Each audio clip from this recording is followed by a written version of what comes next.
दोस्तों नमस्कार। मैं परशुराम सिंह और आप देख रहे हैं सच का प्रहरी। दोस्तों, आज मैं जो स्टोरी आप लोग के पास लेके आया हूँ, आप लोग के सामने जो मैं स्टोरी लेके आया हूँ वो बिहार स्टेट के छपरा डिस्ट्रिक्ट के एकमा थाने के भूली नामक ग्राम की है जी। दशहरा का समय था, वहाँ पर मेला लगा हुआ था। आस पड़ोस के सैकड़ों गांवों के लोग वहाँ पर मेला देखने के लिए आए थे। मेले में तरह तरह के तरकीब दिखाने वाले सभी लोग आए थे। कोई मदारी आया था, कोई हाथी लेकर आया था, कोई जो चरखी वगैरह होता है, घिरनी वगैरह होता है, सब लेके मनोरंजन के साधन लेके आए थे।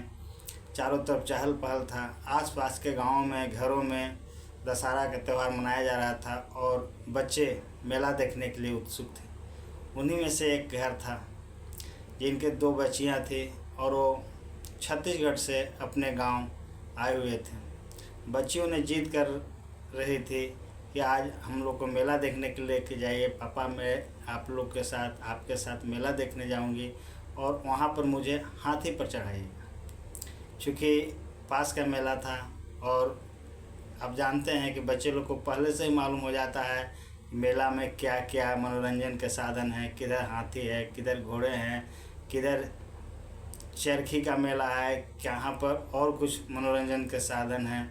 तो बच्चे को सब मालूम रहता है। तो उन बच्चों को भी मालूम था, उनको उत्सुकता थी, चूँकि दूसरे जगह से उनके पापा काम करते थे, सर्विस करते थे छत्तीसगढ़ में और अपने गांव में आए थे।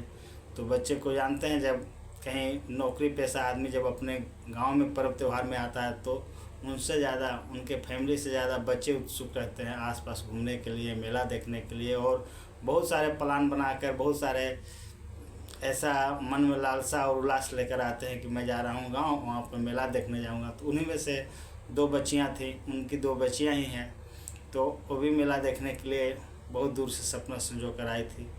तो पापा उनको रेडी करते हैं और दशहरा के शाम को मेला देखने के लिए लेकर जाते हैं।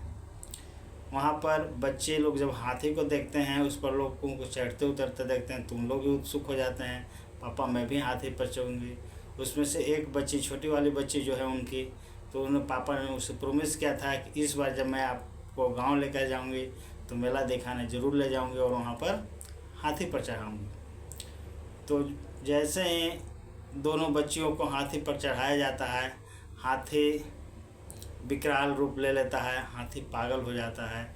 ऐसा कहा जाता है कि हाथी को किसी ने पीछे से कील चुहा दिया था, जिससे हाथी गुस्सा में हो गया था। और जब हाथी गुस्सा में होता है तो एक का भी नहीं सुनता है। उस समय भी वैसा ही हुआ। हजारों की भीड़ के बीच जो हाथी बच्चे के लिए मनोरंजन कर रहा था, वो पागल हो जाता है और तांडव मचाना शुरू कर देता है, तोड़ फोड़ सब करना शुरू कर देता है। पब्लिक भाग खड़े होते हैं, कोई गिरता है, कोई पटकाता है, कोई रोता है, कोई बेतहासा चिल्लाता है। सबको अपनी जान की फिक्र थी, सबके अपनों की फिक्र थी। कोई बच्चे के साथ गया था, कोई अपने फैमिली लोग के साथ गए थे। सब गिरते पड़ते भागते हैं। आपने फिल्मों में कहानी कभी सुना होगा, वैसा ही दृश्य था। जैसे कोई शूटिंग करता कोई अच्छे फिल्म का, तो वैसा दृश्य वहाँ पर था। भयावह रूप था। किसी का घर तोड़ रहा है हाथी, तो किसी के गाड़ी को उठा कर पटक रहा है। वहाँ पर बस और कार भी सुरक्षित नहीं था। हाथी का गुस्सा इतना बिगड़ाल था, वहाँ पर खड़ी कार को भी उसने गेंद की तरह, फुटबॉल की तरह उठाकर पटक रहा था, उसको चकनाचूर कर दिया। बस में भी ठक्कर मार रहा था। वहाँ पास आजू बाजू जो दुकानें थे, घर थे, वो तोड़ रहा था, पब्लिक को दौड़ा रहा था। इसी बीच एक पब्लिक उनके बीच आ जाते हैं और उस बेचारे का, बुजुर्ग आदमी का मौत भी हो जाता है। दोस्तों, इस तो ऐसी घटना थी जिसमें सांसें रुकी जा रही थी, लेकिन इससे ही ज़्यादा विकराल थी। उसके ऊपर, उस पागल हाथी के ऊपर दो बच्चियां बैठी हुई थी।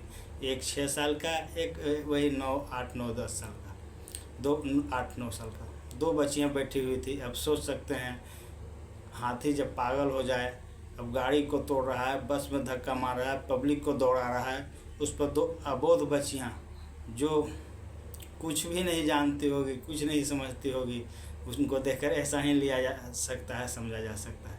बैठी थी, निर्भीक बैठी थी, अपने आप को सेल्फ मोड में लेकर बैठी थी, अपने आप को बचा रही थी। उसके पापा उनको नीचे थे, उन एक एक पल मर रहे थे, उनको डर लग रहा था, एक अनहोनी का भय सता रहा था।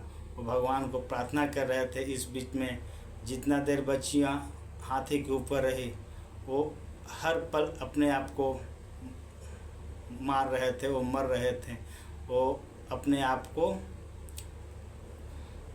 अंत समझ रहे थे अपने कारण कि उनकी 2 बेटियाँ थी, वो बिटिया में उनकी प्राण बचता था। तो इस अनहोनी के आशंका से वो तिल तिल घुट कर मर रहे थे और बच्ची के मुंह में हाथी के पीछे पीछे दौड़ रहे थे। उनको भी जान के खतरा था, हाथी के भी उनको भी चपेट में ले सकता था, लेकिन अपना जान के परवाह किए बिना वो हाथी के साइड अगल बगल से बच्चों को ढाढ़स बढ़ाते चल रहे थे। दोस्तों, ऐसा उत्पात हाथी ने 5 घंटा 5.5 घंटा किया। वन, पहाड़, गांव, गिराव, मेला बाजार सब होते हुए अंत में वो जंगल में उसका जो महावत था, उस पर महावत बैठा हुआ था। महावत के पीछे महावत के गांव का भी एक आदमी बैठा हुआ था और बीच में 2 बच्चियां। ये चारों आदमी बिल्कुल निर्भीक थे। महावत तो हाथी को कंट्रोल करने के लिए अपनी जान की बाजी लगा ही रहा था। एक पीछे जो आदमी बैठा हुआ था वो बच्चियों को पीछे गिरने से बचा रहा था। और दोनों बच्चियां जो बीच में बैठी थी, उनकी बहादुरी को सलाम करना पड़ेगा, उनकी बहादुरी को सैल्यूट करना पड़ेगा। आप लोग सोशल मीडिया पर वो स्टोरी देख सकते हैं, वायरल हो रहा है, बहुत वायरल हो रहा है। 2 बच्चियों के हिम्मत की दाद दिया जा रहा है। आज बिहार में ऐसे बच्चियों को पुरस्कृत करने की ज़रूरत है, साथ में उस महावत को भी पुरस्कृत करने की ज़रूरत है, जिसने पूरे समाज में, पूरे मेले में अनहोनी को बचाते हुए हाथी का मोड़ जंगल की तरफ किया, हाथी का रुख जंगल की तरफ किया। यदि वो बीच बाजार में रहता तो बहुत सारी घटनाएं होती और बहुत सारे अनहोनी होती, बहुत दुर्घटनाएं घटती।